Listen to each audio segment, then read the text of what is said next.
Good morning students. आज हम शुरू कर रहे हैं Coulomb's law, physics second class, class 12। तो कूलॉम्स लॉ क्या कहती है कि दो चार्जेस हैं, ये मान लिया Q1 है और ये दूसरा चार्जेस है, ये Q2 है,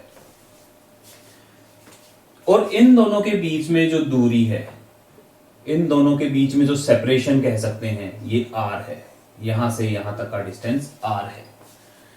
तो कूलॉम्स लॉ क्या कहता है कि जो फोर्स है दोनों चार्ज के बीच में, कौन सी फोर्स होती है? Force of interaction. Force of interaction क्या हो सकता है? यहां पे अट्रैक्टिव फोर्स हो सकती है और यहां पे रिपल्सिव फोर्स हो सकती है। तो the force of attraction between two point charges is directly proportional to point charges. इनको हम पॉइंट चार्जेस कहते हैं। अभी मैं बताऊंगा पॉइंट चार्जेस क्या क्यों है ये। और जो F है वो इनवर्सली प्रोपोर्शनल होता है इनके बीच के डिस्टेंस के, यानी कि जो फोर्स है वो डायरेक्टली प्रोपोर्शनल है चार्जेस के, फोर्स इनवर्सली प्रोपोर्शनल है उनके बीच की दूरी के। इनको हमें पॉइंट चार्ज क्यों लेके चलना है? क्योंकि इनके पॉइंट चार्ज का मतलब ये है कि ये बहुत छोटे हैं, जहां से हम ऑब्जर्व कर रहे हैं उसके हिसाब से बहुत छोटे हैं, यानी ये दो चीजें हम ऑब्जर्व कर रहे हैं तो इनके बीच की दूरी ये हो गई। तो आर के हिसाब से जो इनकी स्पेस जो इन्होंने ऑक्यूपाई किया हुआ है काफी कम है, बहुत कम है, ना के बराबर है अगर हम इस आर से कंपेयर करते हैं तो इन दोनों के बीच के, क्योंकि पूरा सिस्टम ये हो गया। अब ऐसा तो है नहीं कि ये आर हो गया, एक इतना बड़ा हो गया और हम इनको कहते पॉइंट चार्जेस। नहीं, ये पॉइंट चार्जेस नहीं हो सकते। आर से अगर हम देखते हैं उसके कंपैरिजन में अगर ये बहुत छोटे हैं तो हम कहेंगे कि ये पॉइंट चार्जेस हैं। तो कूलॉम्स लॉ ने क्या कहा? कूलॉम्स लॉ ये कहती है कि द फोर्स ऑफ अट्रैक्शन और रिपल्शन, यानी कि फोर्स ऑफ इंटरेक्शन कह सकते हैं, between two point charges is directly proportional to the charges and inversely proportional to the square of distance between them. अगर अब हम दोनों को कंबाइन करते हैं तो इसका मतलब क्या हुआ कि जो फोर्स है वो Q1 into Q2 upon R square. अच्छा, एक चीज का ध्यान रखना, यहां पे चार्जेस प्लस हो या मतलब पॉजिटिव हो और नेगेटिव हो उस पर डिपेंड नहीं करता है, ये दोनों चार्जेस का मोड होता है। तो मैं इसको सिंपल Q1 Q2 ले रहा हूं तो इसका मतलब ये है कि ये सीधा उसका मोड है, मतलब टोटल उसकी वैल्यू है। तो हमारा F आ गया directly proportional Q1 into Q2 upon R square.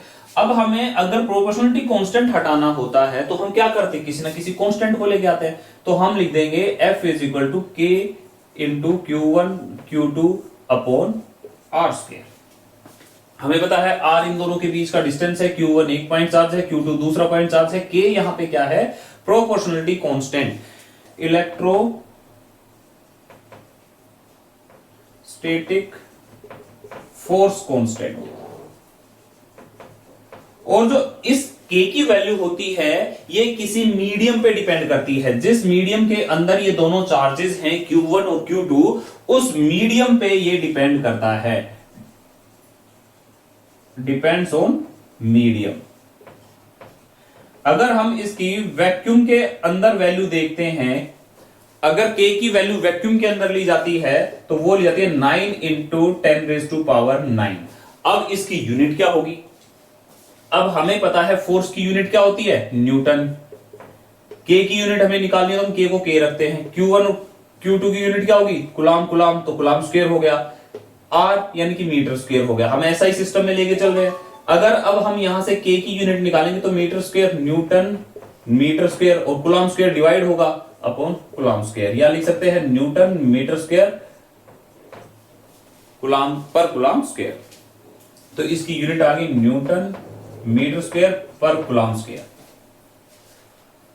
तो इसकी जनरल वैल्यू ये होती है वैक्यूम के अंदर। जो वैक्यूम के अंदर होती है हम नॉर्मल एयर कंडीशन में उसी को एयर के अंदर उसी वैल्यू को लेके चलते, क्योंकि ज्यादा डिफरेंस नहीं आता है इनकी वैल्यू में, वैक्यूम में और एयर पे।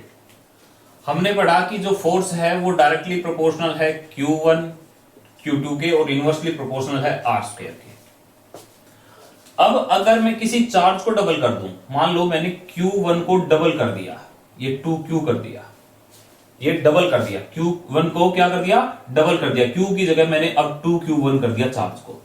तो अगर फोर्स पे क्या फर्क पड़ेगा? अगर मैं चार्ज Q1 को 2Q1 कर देता हूं, बाकी सेम रहेगा, तो F डायरेक्टली प्रोपोर्शनल हो जाएगा 2 into Q1 Q2 upon R square, यानी फोर्स डबल हो जाएगी। फोर्स क्या हो जाएगी? डबल हो जाएगी। अगर हम किसी चार्ज को डबल कर देंगे तो फोर्स भी डबल हो जाएगी, क्योंकि फोर्स डायरेक्टली प्रोपोर्शनल है, तो फोर्स डबल हो जाएगी। अब अगर हम उन दोनों के बीच के डिस्टेंस को डबल कर देते हैं, यानी r की जगह हम 2r कर दें, r को हमने डिस्टेंस को डबल कर दिया, डिस्टेंस को डबल कर दिया तो क्या फर्क पड़ेगा? ये था, देखो यहां से अगर फोर्स Q1 Q2, तो r को हमने डबल कर दिया तो 2r और इसका स्क्वायर हो जाएगा, तो F डायरेक्टली प्रोपोर्शनल बचेगा Q1 Q2 4r स्क्वायर। अब फोर्स जो हुई वो क्या हो गई? फोर्स कम हो गई। कितनी कम हो गई? 1/4 कम हो गई। पहले फोर्स थी ये, अब इसमें 1/4 कम हो गई। इसका मतलब ये तो हुआ 1/4 into Q1 Q2 upon R square, यानी 1/4 उसकी फोर्स कम हो गई। सीधी सी बात है, किसी के बीच में अगर दो चार्ज के बीच में दूरी बढ़ेगी तो क्या होगी? फोर्स तो कम ही होगी ना। उनके बीच का जो, देखो जितने नजदीक रहेंगे उनमें उतनी ज्यादा फोर्स रहेगी, जितने दूर होते चले जाएंगे उनकी फोर्स बीच की कम होती चली जाएगी। वो कितनी कम हो गई? 1/4 कम। यानी कि जो पहले फोर्स थी, ये पहले वाली मान लो हम F1 ले लेते हैं, दूसरे वाली F2 ले लेते हैं, 4 टाइम्स ऑफ F1, अगर 4 टाइम्स ऑफ F2 करेंगे तो ये फोर्स आएगी, क्योंकि ये 1/4 हो गई है ना। इसको अगर हम 4 टाइम्स करेंगे, इस फोर्स को काफी कम हो गई, इसको अगर 4 टाइम्स करेंगे तो ये F1 के इक्वल आएगी। अब इसी क्वेश्चन में आपसे कहा जाए कि जो चार्जेस थे वो चार्जेस हमने डबल कर दिए, चार्जेस थे वो डबल कर दिए, और जो डिस्टेंस था बीच में वो भी हमने डबल कर दिया, तो क्या फर्क पड़ेगा? Q1 तो हो जाएगा, Q1 क्या हो जाएगा? 2Q1। तो हम सीधा लिख लेते हैं, F डायरेक्टली प्रोपोर्शनल होगा 2Q1, इसका भी डबल हो गया तो 2Q2, और हमारे जो बीच में डिस्टेंस था उसका भी डबल हो गया। तो क्या आया यहां से? 2 2 4, 4Q1 into Q2 divide by 2 का स्क्वायर 4r स्क्वायर, 4 से 4 कैंसिल, ये तो सेम आ गया। तो यानी कि अगर हम चार्जेस को भी डबल कर देते हैं, उनके बीच के डिस्टेंस को भी डबल कर देते हैं, तो हमारी इस फोर्स पे कोई फर्क नहीं पड़ेगा। अब हम दो केस डिस्कस करेंगे। देखो, जब दो चार्जेस है उनके बीच में कौन सी फोर्स ऑफ अट्रैक्शन होगी या फोर्स ऑफ रिपल्शन होगी? फोर्स ऑफ अट्रैक्शन कब होगी? या तो एक चार्ज पॉजिटिव हो, दूसरा चार्ज नेगेटिव हो, यानी अपोजिट चार्जेस हो। और फोर्स ऑफ रिपल्शन कब होगी? फोर्स ऑफ रिपल्शन तब होगी तब दोनों चार्जेस सेम हो, यानी या तो दोनों पॉजिटिव हो या दोनों नेगेटिव हो। तो हम पहला केस डिस्कस कर लेते हैं। चलो पहले दोनों सेम चार्जेस, अगर चार्जेस दोनों सेम है, सेम चार्जेस अगर हैं तो क्या होगा?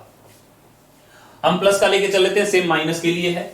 ये हमारा Q1 है, ये Q2 है।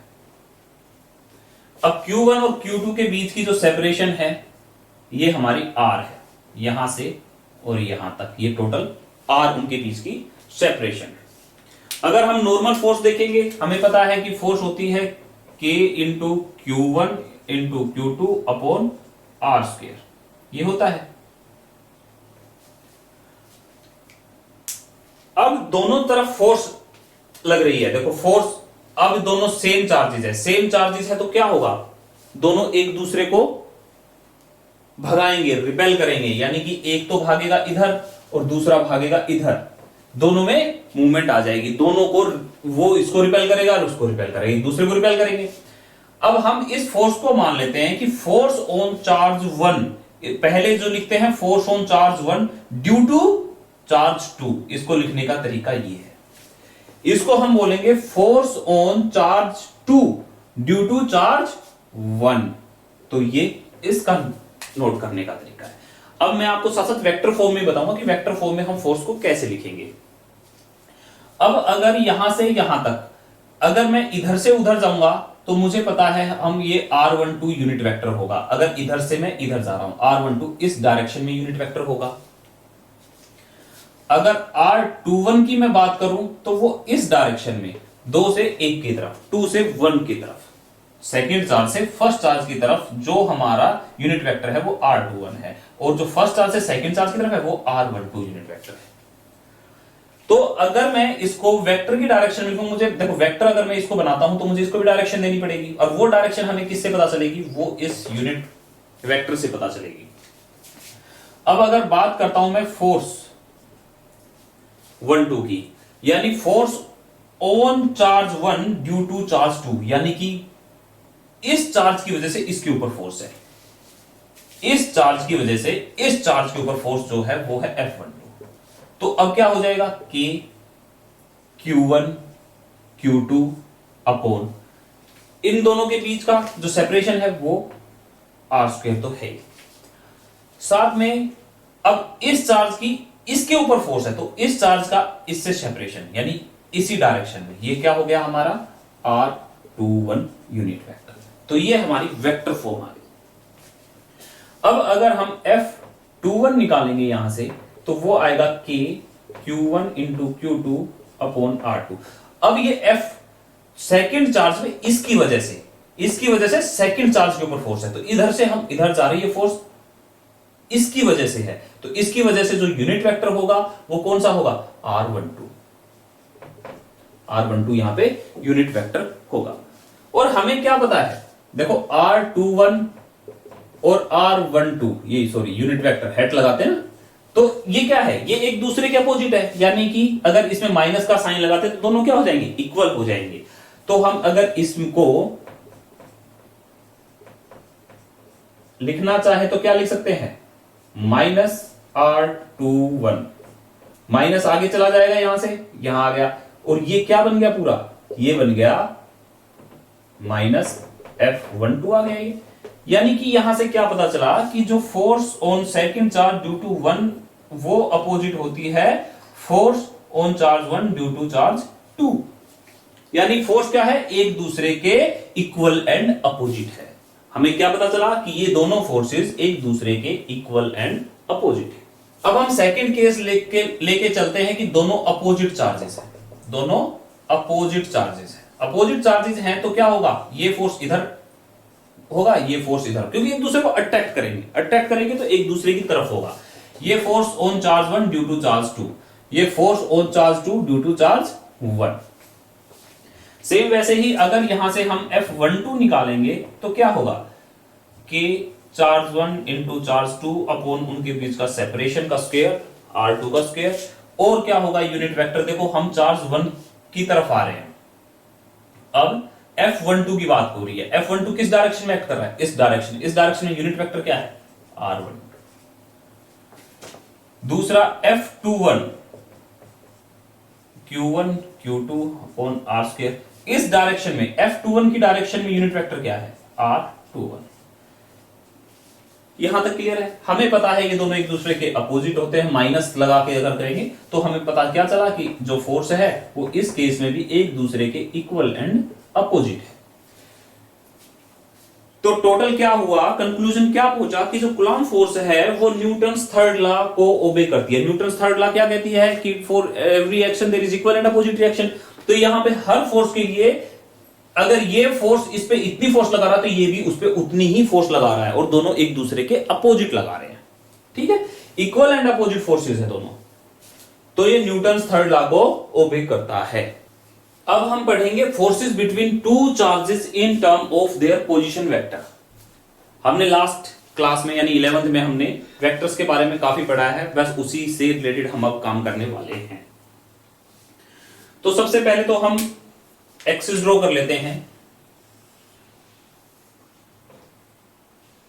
ये जेड एक्सिस, ये एक्स एक्सिस और ये वाई एक्सिस।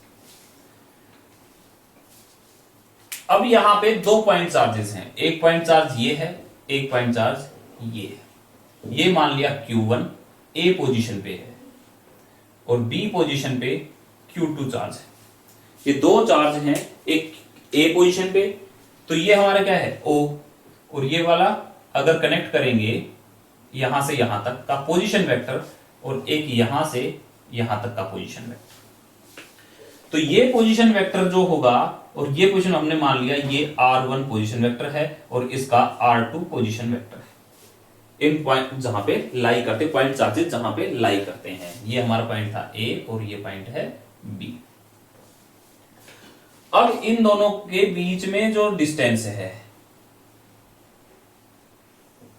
इन दोनों के बीच में जो डिस्टेंस है यानी कि ए बी। तो अब हमें ए बी निकालना है, ए बी निकालना है कि ए बी कितना है। अगर ये पोजीशन वेक्टर R2 है, ये पोजीशन वेक्टर R1 है, तो ए बी कितना है। ओ ए और ए बी को अगर मैं ऐड करता हूं तो ये हमारा ओ बी आ जाएगा। ओ ए में अगर मैं इसको ऐड करता हूं तो ये आ जाएगा। ये क्या था, ये हमने लास्ट क्लास में पढ़ा था कि ट्रायंगल लॉ ऑफ वेक्टर है। ये क्या है, ये ट्रायंगल लॉ ऑफ वेक्टर था, ये ट्रायंगल लॉ ऑफ वेक्टर था। यानी कि इस पोजीशन वेक्टर का और उसके इस पोजीशन वेक्टर का जो दोनों का सम है वो इस पोजीशन वेक्टर के इक्वल होता है। तो अब क्या हुआ, ओ ए की जगह ओ ए हमारा कितना है R1, ए बी का हमें पता नहीं, निकालना है, ये कितना है R2। तो यहां से ए बी जो आएगा वो आएगा R2 माइनस R1, यानी कि ये जो वैल्यू आई R2 माइनस R1 वैल्यू आ गई। तो ये वाली डायरेक्शन हुई, ये वाली डायरेक्शन R2 माइनस R1 की है, ये वाली डायरेक्शन। तो यहां से फोर्स क्या आएगा, यानी कि फोर्स ऑन चार्ज टू, हम दोनों सेम चार्जेस बता देते कि दोनों से हम सेम चार्जेस हैं। तो force on charge two due to 1, force on charge two due to 1 क्या होगा, इस पे फोर्स इधर लगेगा, force on charge 1 due to charge 2, अगर दोनों पॉजिटिव चार्जेस हैं। सेम आप बाकियों के लिए भी कर सकते हैं, मैं सिर्फ सेम पॉजिटिव चार्ज लेके चल रहा हूं दोनों को। तो F21 हमारा क्या आ जाएगा, ये जो चार्ज होगा ये होगा K इंटू चार्ज 1 चार्ज 2, उन दोनों के बीच का डिस्टेंस कितना है R2 माइनस R1, और हम इसका मोड ले लेंगे क्योंकि हमें टोटल मोड से मतलब है, उसकी टोटल वैल्यू से मतलब है, स्क्वायर। और यूनिट वेक्टर होगा R2 माइनस R1, इसका यूनिट वेक्टर, इसका यूनिट वेक्टर। अब हमें पता है कि किसी का यूनिट वेक्टर क्या होता है, वेक्टर अपॉन उसका मोड। यूनिट वेक्टर की वैल्यू क्या होती है, मान लो a एक यूनिट वेक्टर है तो हम कहेंगे कि a वेक्टर और उसके मोड से अगर हम उसे डिवाइड कर देंगे तो ये चीज होती थी, पढ़ा है ये चीज आपने लास्ट क्लास में।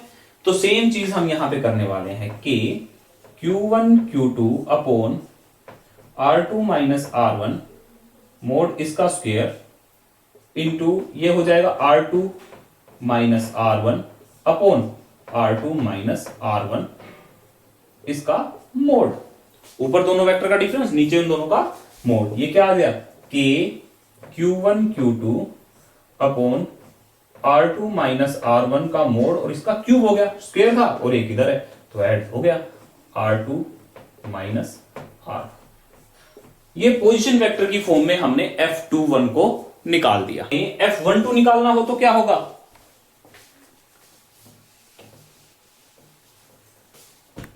देखो F12 अगर निकालना है तो उस केस में अगर ट्रायंगल लॉ लगाएंगे तो ये हमें पोजीशन वेक्टर ऐसे देखना पड़ेगा, ये सारी चीजें हमें ऐसे देखनी पड़ेगी। ये हमारा कितना आ जाएगा, ये फिर उस केस में आ जाएगा R1 माइनस R2, ठीक है। और ये डायरेक्शन होगी B से A की तरफ, क्योंकि B की वजह से इस पे फोर्स लग रही है और वो आउटर में लग रही है, तो ये वाली डायरेक्शन होगी और ये हो जाएगी R1 माइनस R2, मतलब फाइनल वाला माइनस इनिशियल वाला, तो R1 माइनस R2 हो जाएगा। तो यहां से अगर हम F12 निकालेंगे तो क्या आएगा, K Q1 into Q2 divide by R1 minus R2 mode square, और ये यूनिट वेक्टर क्या होगा R1 माइनस R2 इसका यूनिट वेक्टर।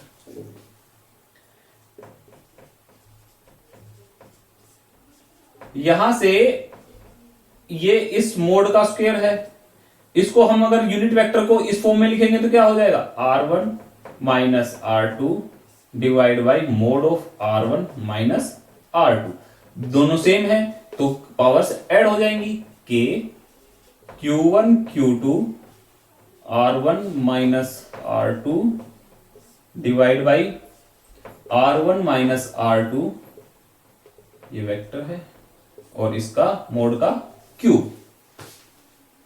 तो यहां से ये दोनों फॉर्मूले आ गए फोर्स निकालने के, किस फॉर्म में, पोजीशन वेक्टर की फॉर्म में। हमने पोजीशन वेक्टर की फॉर्म में कूलॉम्स लॉ को रिप्रेजेंट कर दिया। तो अभी हमें जो पॉइंट मेन है, जो आपको नोट करना है कि ये मेन पॉइंट है क्या, एक तो कूलम्ब्स लॉ सिर्फ किसके लिए एप्लीकेबल है, पॉइंट चार्ज के लिए एप्लीकेबल है। Coulomb's law is applicable only for point charges. हमें पता है ये सिर्फ और सिर्फ पॉइंट चार्जेस के लिए एप्लीकेबल है। और हमें क्या पता है कि कूलम्ब्स लॉ जो है ये न्यूटन्स थर्ड लॉ ओबे करती है। Coulomb's law obeys Newton's third law of motion, है ना, मोशन की जो थर्ड लॉ है उसको ओबे करती है। और जो कूलम्ब्स फोर्स होती है, अगर आर मतलब उनके बीच की सेपरेशन, अगर ये लेस देन 10⁻⁻15 है, ये क्या होता है, देखो 10 इतने मीटर, 10 इससे अगर कम है तो कूलम्ब्स लॉ एप्लीकेबल नहीं है। इस केस में अगर ये आर इससे कम है, कूलम्ब्स लॉ इज इनवैलिड। यहां पे कूलम्ब्स लॉ इनवैलिड हो जाएगी, यहां पे एप्लीकेबल नहीं होगी। यहां पे एटॉमिक थ्योरी आप पढ़ेंगे, उसमें आप इसके बारे में डिटेल में जानेंगे। तो अगर ये इससे कम है, ये क्या चीज है, ये है nuclear dimension. Coulomb's law has been verified over distance ranging from nuclear dimension, यानी कि ये वाले डायमेंशन नियर अबाउट, और इससे लेके कई किलोमीटर तक, इससे ऊपर तो एप्लीकेबल है। लेकिन इससे अगर नीचे की हम बात करेंगे तो कूलम्ब्स लॉ इसके लिए एप्लीकेबल नहीं है, यहां कूलम्ब्स लॉ इनवैलिड हो जाएगी। Newton's law of gravitational force पढ़ा है, वो क्या होता था, F is equal to G into m1m2 upon R square. m1 m2 क्या था, दोनों ऑब्जेक्ट्स का मास था, m1 पहले ऑब्जेक्ट का, m2 दूसरे ऑब्जेक्ट का, और r उनके बीच की सेपरेशन। और आप यहीं पे अगर फोर्स ऑफ कूलम्ब्स फोर्स देखेंगे तो वो होती है K Q1 Q2 upon R square. दोनों में सिमिलरिटीज हैं, लगभग एक जैसे लग रहे हैं। इसमें दोनों मास की मल्टीप्लाई और उनके बीच का सेपरेशन का, इसमें दोनों के चार्ज की मल्टीप्लाई और उनके बीच की सेपरेशन का स्क्वायर से हम डिवाइड करते हैं, लगभग सेम है। ये भी कांस्टेंट ऑफ प्रोपोर्शनलिटी है, यहां पे ये कांस्टेंट ऑफ प्रोपोर्शनलिटी है, ये दोनों कांस्टेंट हो गए। तो ये दोनों क्या है, रिप्रेजेंटेशन में एक जैसी होती हैं।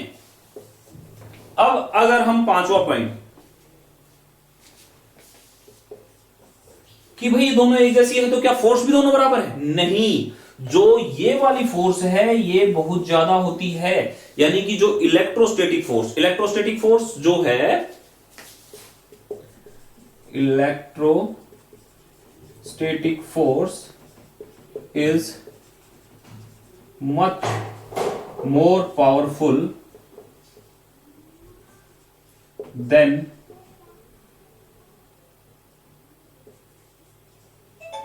न्यूटन्स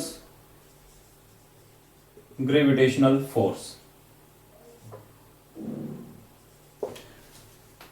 न्यूटन ग्रेविटेशनल फोर्स से बहुत पावरफुल है। कैसे, जब आपने देखा कि आपने कोम को बालों में रगड़ा और उसमें चार्ज आ गया, चार्ज से आपने कागज के कुछ टुकड़े जमीन पे पड़े थे, जमीन से भी उसने खींच लिया, ग्रेविटेशनल फोर्स के अगेंस्ट उसने पुल कर लिया छोटी छोटी चीजों को। यानी कि इससे क्या पता चला कि जो हमारी इलेक्ट्रोस्टैटिक फोर्स है वो बहुत ज्यादा पावरफुल है अगर हम कंपेयर करते हैं ग्रेविटेशनल फोर्स से। आज का हम वीडियो यहीं पे समाप्त करते हैं। आप लोग हमें कमेंट में जरूर शेयर करें, अपने कुछ इससे रिलेटेड क्वेश्चन कीजिए, कुछ समस्या आती है तो शेयर कीजिए। जल्दी हम हाजिर होंगे इससे नेक्स्ट क्लास के साथ। बने रहें एडुवोक एकेडमी के साथ, घर पे रहें, सेफ रहें और पढ़ते रहें।